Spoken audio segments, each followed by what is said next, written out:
I've never stayed in one place long enough to memorize a zip code. That's not an exaggeration. I wouldn't be able to tell you the area code of anywhere I've lived past the first week. My name's Claire, and I guess you could call me a drifter. Not the cool kind with a motorcycle and a code, just the tired kind. Bartending gigs, diner shifts, the occasional cleaning job in exchange for cash and a spare room. I'd pack up and leave before I even got my second paycheck. Not because I was running from anything specific, just from life itself maybe. So when Valerie, this girl I worked with at a bar in Tulsa, said her cousin was looking for someone to help run a bar down in rural Texas, I didn't ask questions. She said we'd be leaving at dawn, that it was quiet work, and that the guy who owned it wouldn't be around for a while. That was it. No big pitch, no promises, just something steady in the middle of nowhere. I didn't need convincing. I was already halfway out the door. I was between apartments, between jobs, and honestly, between disasters. The kind of gap you learn to recognize when you've spent enough time picking up the pieces from the last mess. We drove south until the highway forgot its own name. Somewhere outside a town I never saw a sign for, Val pulled onto a dusty side road. There was a dried-up gas station with a rotted-out canopy and a cactus that looked like it'd been frozen mid-wave for the past decade. Beyond that, nothing but flat land and sky. The bar sat alone on a patch of cracked dirt and fading mesquite. Old wooden boards, rusted nails, windows clouded with grime. The sign above the door was hand-painted, chipped in 3 corners, and read, 6 miles south. That was it. No town name, no logo. Just a direction that meant nothing unless you were already lost. The sun was sinking by the time we pulled up, bleeding into the clouds like someone had stabbed the sky. I remember thinking the place looked like it had been built to wait for ghosts. The kind of structure that only stood because no one remembered to tear it down. A man was standing on the porch, leaning against the railing like he'd been there for hours. Tall, broad-shouldered, and weathered in that way all long-haul bartenders get eventually, like the alcohol and cigarette smoke had seeped into their bones. He didn't say much, just handed Valerie a sealed envelope and said, "It's still the same. Nothing's changed." She nodded like she understood exactly what that meant. He stepped down from the porch and walked off into the dusk without a word. Just boots crunching gravel until the sound disappeared. Val broke the wax seal on the envelope and pulled out 2 sheets of yellowed paper. She skimmed them, sighed, then handed them to me. "Here," she said. "You'll want to memorize these. Trust me." The ink was faded but legible. Each rule was numbered like it had been copied from memory, not typed from a manual. I read them aloud, slower than I meant to. Rules for 6 miles south. 1. When Sheriff Boone walks in, pour him 2 fingers of wild turkey meat. Place it in the seat farthest from the door. Do not speak until he sits down. 2. If you hear heavy boots and spurs but see no one, pour a Shiner Bock and leave it at the center stool. Do not look behind the bar until the bottle is empty. 3. When Miss Delia arrives, give her a sweet tea with whiskey and a lemon wedge. Compliment her earrings and never mention her burns. 4. If you hear Ring of Fire playing from the jukebox, even if it's unplugged, pour a shot of mezcal with a lime and place it on the jukebox. Don't dance, don't sing, don't speak. 5. A woman in black will come in asking for gin with ice. She will ask you a question. No matter what she asks, answer with, "I'm sorry for your loss." 6. When the headless cowboy rides up, serve him a bottle of Lone Star and leave it on the porch rail. Nod respectfully. Do not offer help. 7. If 2 patrons argue over a spilled drink, go to the back room and wait. Lock the door. Do not interfere until the storm passes. There was no warning, no context, just the list, like a ritual you either got right or died trying. I looked up. Valerie was watching me carefully. "Are these real?" "They're real enough." I didn't ask more. The sky was darkening fast, and the first stars were creeping in behind the clouds. The bar door creaked as she pushed it open. I followed her inside, rules in hand, and stepped into the strangest job I'd ever had. The inside of 6 miles south smelled like aged whiskey and dust. The kind of dust that had settled before I was born and decided to stay. The floors creaked, even when no one was moving. Half the light bulbs were burnt out, and the ones that worked flickered like they had stage fright. The bar itself stretched nearly the whole length of the room, heavy wood polished down from years of elbows and spilled drinks.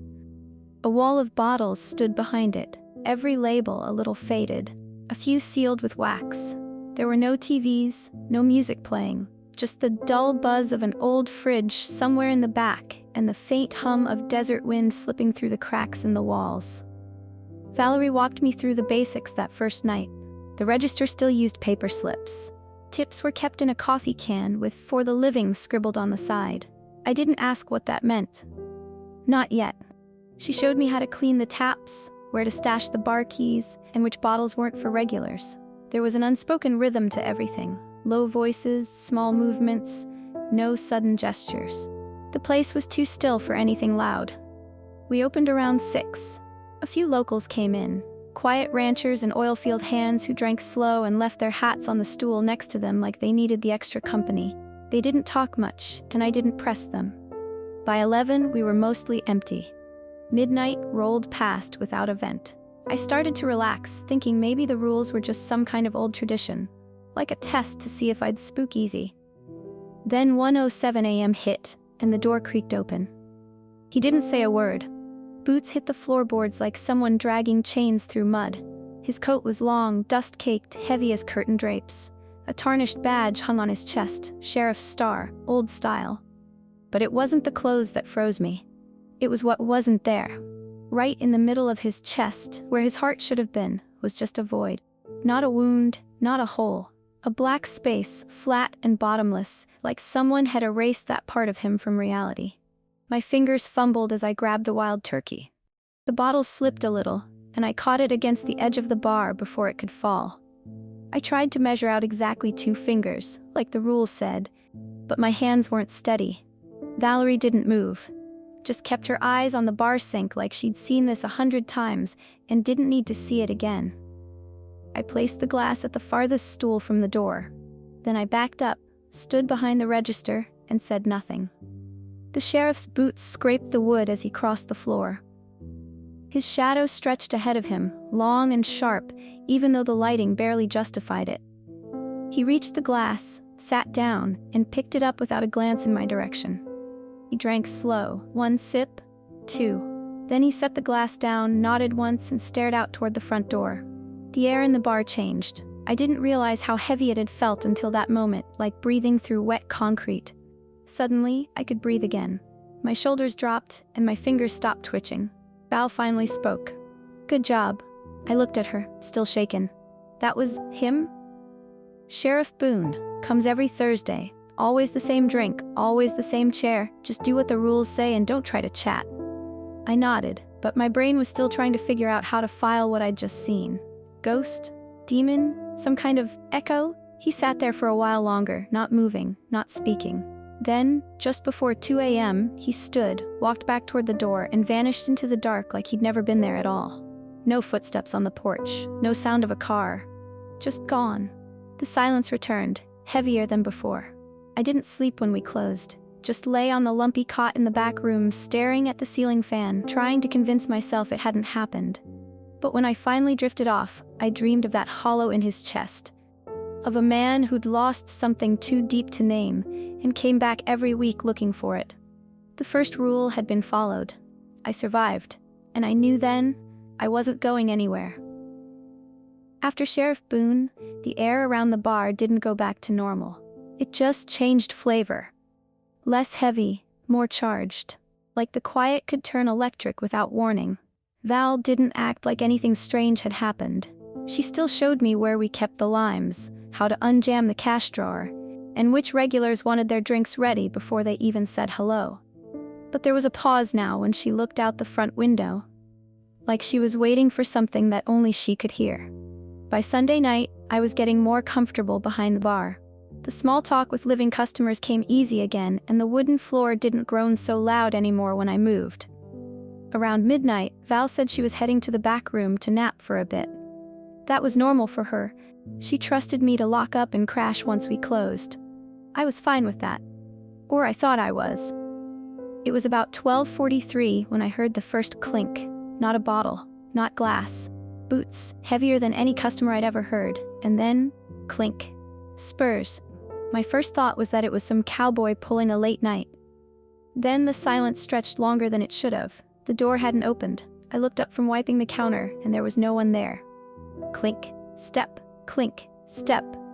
The sound came from the middle of the room, then closer and closer. My stomach dropped. I didn't need Val to remind me. I knew what Rule 2 said. I knew it word for word. If you hear heavy boots and spurs but see no one, pour a Shiner Bock and leave it at the center stool. Do not look behind the bar until the bottle is empty. I didn't hesitate. My hands moved faster than my brain could catch up. I grabbed the Shiner, popped the cap, and walked it down to the center stool, the one with the slightly split seat and the faded metal ring around the base. I set the bottle down, then I turned my back to it. The noise stopped completely. I stood there, hands gripping the edge of the bar, staring at the row of dusty mixers like they might protect me. Every nerve in my body wanted to look. Just a peek, just a glance. Maybe it wasn't real. Maybe it was some prank. Maybe... Click. The sound of a bottle tipping, glass tapping wood. He was there. I could feel it like heat behind my neck. I started counting in my head. 10 seconds. 30. A minute. I couldn't hear him breathing, but I swear I could hear the space he occupied. Like the air didn't want to be near him, but had nowhere else to go. I waited. I focused on a bottle of club soda and tried to count the bubbles, anything to keep from turning around. Then came the sound of a swallow. Slow. Wet. I heard the bottle being placed back on the bar. Not hard, gentle, almost polite. And then... nothing. I waited a full 5 minutes before I dared peek. The stool was empty. The bottle was gone. No cap, no ring, not a single drop left behind. I let out a breath I hadn't realized I was holding and leaned back against the bar. My shirt was soaked through with sweat. My legs were weak. I felt like I'd just outrun a storm without ever moving. Val walked in a few minutes later, stretching and yawning like it was just another shift. "Spurwalker come through?" she asked, like she was asking about a mailman. I nodded. Didn't look, just like it said. "Smart," she said, grabbing a glass from the drying rack. "That one doesn't like to be seen. He's left over from something bad, like he never figured out he's not angry anymore." I didn't ask what that meant. She didn't offer more. That night, I couldn't stop thinking about that center stool, how it had been empty, but it hadn't, how something had been there, watching me, drinking quietly, keeping its rage just barely tucked away behind the rules. I started to understand what Val meant about the rules being real enough. They weren't threats, they were peace treaties. The rain came slow, not a downpour, just a steady drizzle that rolled in like it had somewhere to be. The kind of rain that soaks into the dirt before you ever hear it hit the roof. It started around 9, and by 10, the gravel outside had turned to thick, brown slush. You could smell it through the walls, earthy and old, like the land was remembering something. Val was already drying glasses when she said it. "She'll come tonight." I looked up. "Who?" Val didn't answer right away. She reached for a highball glass, polished the inside like she was buying time, then finally said, "Delia." That name was written in my memory. Rule 3. When Miss Delia arrives, give her a sweet tea with whiskey and a lemon wedge. Compliment her earrings and never mention her burns. I hadn't broken a rule yet. I didn't plan to start now. We didn't talk more after that, just waited. And right around 10:45, the door opened. It wasn't dramatic, no gust of wind, no thunderclap, just the soft creak of wood and a woman stepping through like she'd been invited. She looked beautiful and wrong. Her dress shimmered like sequins under a theater spotlight, deep burgundy with long flowing sleeves. Her lips were red, hair curled to perfection, heels clicking softly on the old floorboards. But the part that froze me, the part I wasn't supposed to react to, was her skin. From her collarbone down to her wrists, her flesh was mottled, bubbled, and slick. Burned, badly, like candle wax halfway down a taper, sagging but still clinging to form. It wasn't hidden, it wasn't bandaged. It was just part of her. I didn't stare. I didn't flinch. I went to work. I filled a glass with sweet tea, added a shot of whiskey, slipped in a lemon wedge, and walked it down the bar. She sat at the far end like she'd chosen that seat before time even started. Her gaze was calm but distant, like she was watching something only she could see. I placed the drink down in front of her. Then I forced a smile. "I love your earrings." They were long, gold, shaped like feathers. They swayed gently as she tilted her head, considering me. Her smile came slow, then bloomed. "You're sweet, honey. You'll do just fine here." She lifted the glass, took a careful sip, and sighed like someone easing into an old memory. Val kept her eyes down the entire time. Delia didn't stay long. 10 minutes, maybe. She drank, she adjusted her hair in a mirror that hadn't reflected anything in years, and she said goodbye with a nod. Her heels clicked all the way to the door. Then she vanished into the rain like it had been waiting to take her. I didn't speak until the silence stretched too long. Was she always like that? Val didn't look at me. She just reached for another glass and said, "Delia used to be the reason this place stayed open. Danced here, drank here, laughed too loud. People came for her smile. One night the old owner locked her in after hours. No one knows why." I didn't ask what happened next. I already knew. Val shrugged. Some say it was an accident, others say he meant it, but the fire took half the place, and her. I thought of the scorched floorboard in the corner I'd noticed earlier, the one we never cleaned. "She comes back when it rains," Val added. "Always has. Maybe she still likes the sound of the music. Maybe she wants someone to notice her earrings." I didn't sleep easy that night. Not because Delia scared me, but because she didn't. She was elegant, graceful, tragic, in the kind of way you feel in your throat. The rules didn't just keep us alive, they honored something. That thought stayed with me as the rain kept tapping the windows, soft and steady, like Delia was still just outside, waiting to be remembered. Some nights at 6 miles south felt like someone else's dream. Nothing dangerous, nothing strange, just an odd rhythm to things. A cowboy would order 2 shots and only drink 1. A woman would leave a 20 and walk out before her drink was made. The regulars, the living ones, never commented. They seemed to understand the tempo. I was still catching up, but some nights weren't dreams, they were warnings. It was a Thursday when it happened. I remember because Sheriff Boone had come and gone like usual, 2 fingers of wild turkey, farthest seat from the door, no small talk. He nodded once, just like he always did, and disappeared into the night. It was close to 1:30 a.m.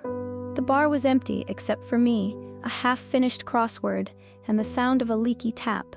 Val had taken the night off. Said she had a headache and didn't feel like waiting for things to get weird.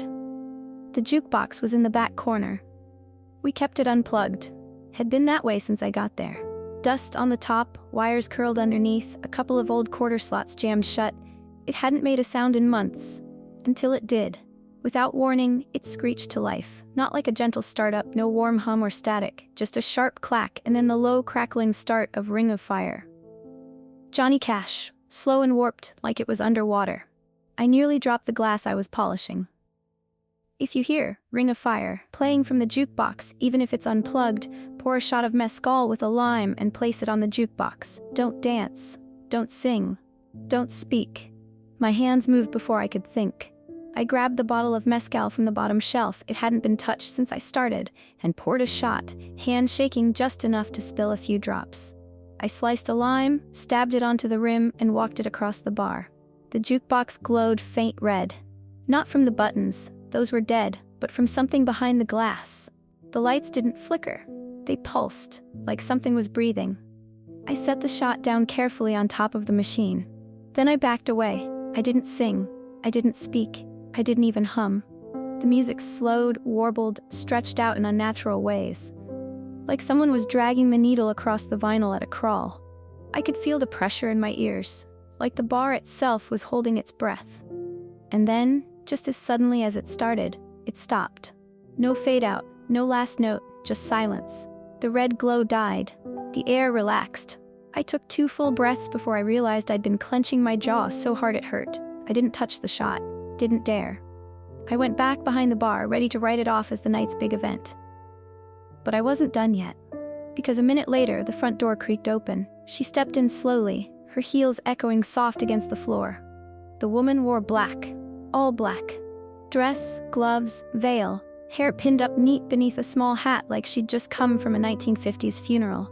Her skin was pale, almost glassy, like it hadn't felt sunlight in decades. She walked with grace but no purpose. Like her feet knew where to go, but her mind didn't care anymore. She sat at the bar, folding her gloved hands in front of her. Then she looked at me and asked, "Do you know where he went?" That was the moment I understood the rules weren't guidelines. They were the difference between life and something else. Rule 5. A woman in black will come in asking for gin with ice. She will ask you a question. No matter what she asks, answer with, "I'm sorry for your loss." My throat tightened, my body locked, but my voice, bless it, managed to speak.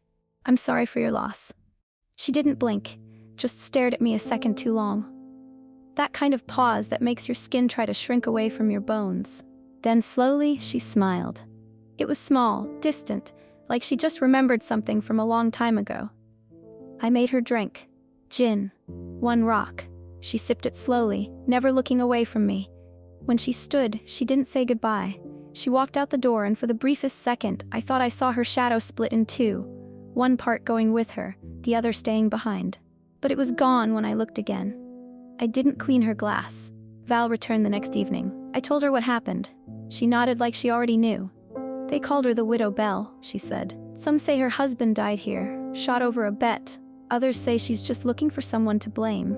"She seemed calm," I said. Val shrugged. "They always do, until they're not." I didn't sleep well that night. Every time I closed my eyes, I heard Ring of Fire again, slowed to a crawl, and in the background, just barely audible, a woman's voice repeating one quiet question. "Do you know where he went?" The wind started around sunset, not loud, not violent, just constant, dry and low, like it was whispering along the roof shingles and couldn't find a way inside. The kind of wind that carried grit across your skin and made the windows hum.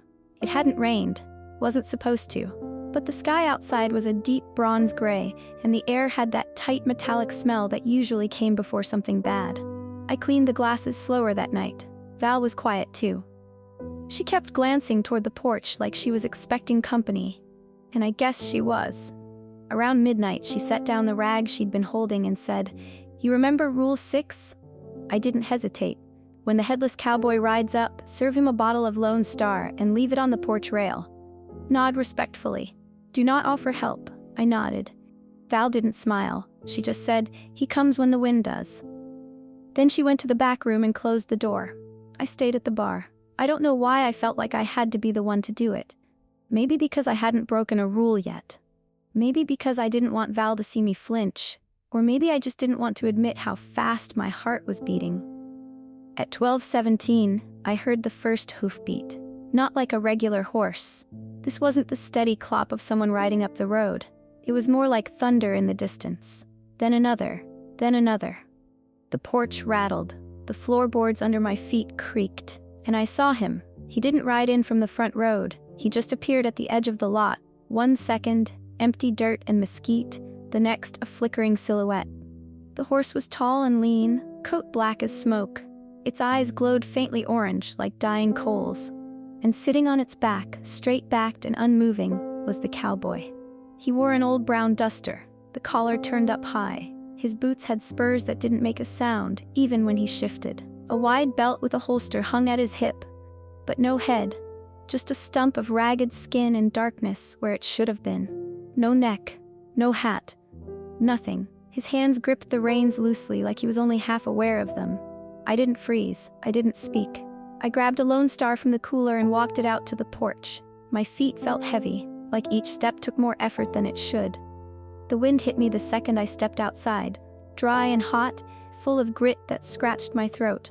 I reached the rail, popped the cap off the bottle, and set it down carefully. Then I turned toward him and nodded. One slow, respectful nod. He didn't move. For a second, I thought maybe he hadn't seen me, but then the horse took a single step forward. The cowboy dismounted in one smooth motion, boots hitting the ground without a sound. He walked toward the porch, steps measured and straight. He stopped at the rail, picked up the bottle, and raised it, not to drink, not to toast, just held it up like it meant something. Then he sat. He didn't speak, couldn't, I guess. He just sat there with that Lone Star in his hand, staring at the desert like it owed him something. I didn't go back inside. I stood by the door and watched. After a few minutes, I saw something move at the edge of the lot. A shape. Another rider, smaller, fuzzier, like a shadow trying to form. The cowboy didn't react. He just kept holding the bottle, still and quiet. Eventually, the shadow faded. He stood, placed the bottle gently back on the rail, and walked to his horse. Mounted clean and smooth, then they were gone. Not rode off. Gone. No dust, no hoofbeats, just the empty lot and the wind dying down behind me. I stood out there a little longer, just breathing, trying to let the silence settle in again. Back inside, I found Val by the sink. She didn't say a word, just handed me a warm towel for my hands. Sometimes he's followed, she said. By who? She shook her head. Don't know. Someone who didn't make it, maybe. Someone he couldn't save. I glanced back toward the door. What happens if you offer help? Val didn't answer. Didn't have to. I didn't sleep that night. Couldn't. Every time I closed my eyes, I saw that cowboy holding the bottle like a memory. Like he didn't come to drink, but to remember drinking. That was the night I realized some of them weren't dangerous. Some were just stuck. I'd gotten used to the rhythm. Sheriff Boone on Thursdays. Spurwalker most Sundays. Delia when it rained. The widow bell drifting in like a sad wind, and the cowboy riding through on nights when the air felt just a little too old.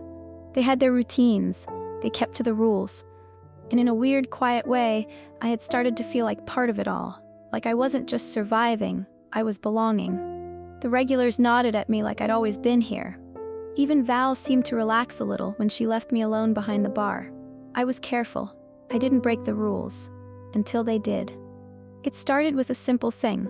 A bottle of Coors tipping over near the jukebox. I wiped it up. Didn't think much of it. We'd had two men walk in a little before midnight. Dusty jeans, sun-worn shirts, the kind of guys you'd expect to see at a cattle auction, not a ghost bar. But they ordered quietly, took their beers and sat near the front. They didn't look dead. Didn't feel like it either. But something was off. One of them had this stiff way of holding his glass, like he wasn't used to weight anymore. The other had a cough that sounded like it came from dry lungs, not sick, just brittle. They weren't talking much until the beer spilled. That's when things changed. The taller one stood suddenly, knocked over his stool. The other snapped something at him. I couldn't make out the words, but it was sharp, angry, personal. They faced off like men ready to fight over something that had been boiling for a long, long time. And that's when I remembered Rule 7. If two patrons argue over a spilled drink, go to the back room and wait. Lock the door. Do not interfere until the storm passes.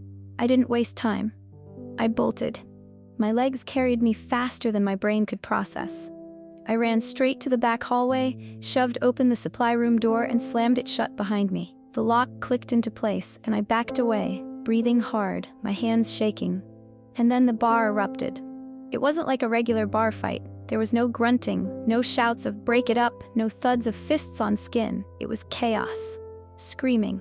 Not from pain, but from something deeper. Desperate, guttural howls like they were trying to rip the anger out of each other. Bottles shattered, tables overturned. Something hit the wall so hard it shook the door behind me. I could hear glass crunching, furniture breaking, and underneath it all, something inhuman.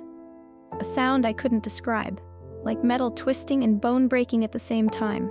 I curled up against the far wall, arms around my knees, and waited. The room went quiet all at once, like someone threw a blanket over the violence. Not a gradual fade, just gone. I stayed there 5 minutes, 10.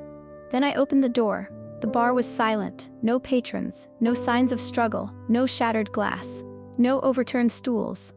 Nothing, except blood. A long smear of it across the floor, right beneath the jukebox. Not fresh, not wet, but definitely there.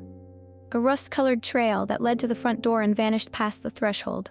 I stepped out slowly, trying not to breathe too loud. Every bottle was back in place, every chair tucked neatly under its table.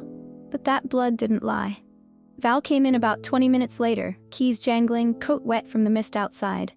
She looked at me, then at the smear on the floor. She didn't flinch. They come back around sometimes, she said, especially if they died angry. I didn't say anything. I just nodded and started wiping the counter. My hands felt numb. I knew it'd happen eventually, she added, pulling her hair into a messy bun. You did the right thing. That night, I didn't dream. I just lay awake and thought about how violence doesn't die. It just waits. Waits for spilled beer and unfinished arguments. Waits for someone to forget a rule. And I promised myself, right then and there, I wouldn't forget another one. Val left on a Tuesday. She didn't make a big thing of it, just handed me the keys with a half smile and said she couldn't keep doing it. The bar, the ghosts, the rules, it had started to wear her down. I didn't try to stop her. She was right. The bar did remember, but by then, so did I. She tossed her duffel in the trunk of her old Pontiac, gave me one last look, and said, "You'll be fine. It likes you." I didn't know what that meant, not really. But I nodded anyway. She climbed in, turned the engine over, and drove off into the dust. I watched the taillights disappear past the old cactus out front, the one that looked like it had been waving for decades, and then I went back inside and locked the door behind me. The first few nights alone were hard. Not because I didn't know what to do. The rules were burned into my head by then. It was the waiting that got to me. The way the bar creaked at night when no one was talking. The way the wind pushed against the windows like it wanted in. Sheriff Boone still came every Thursday. I poured his wild turkey, same seat, same silence. I never asked what he was looking for. He never said. I don't think it matters anymore. Spurwalker drifted through on Sundays, his boots and spurs clinking invisible footsteps toward that center stool.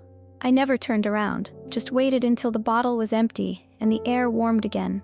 Delia came in whenever the rain whispered her name through the clouds. She always smiled, always complimented my taste in music, even when none was playing. I always told her I liked her earrings. I meant it. And the widow Belle? She came in less often, but I always remembered what to say.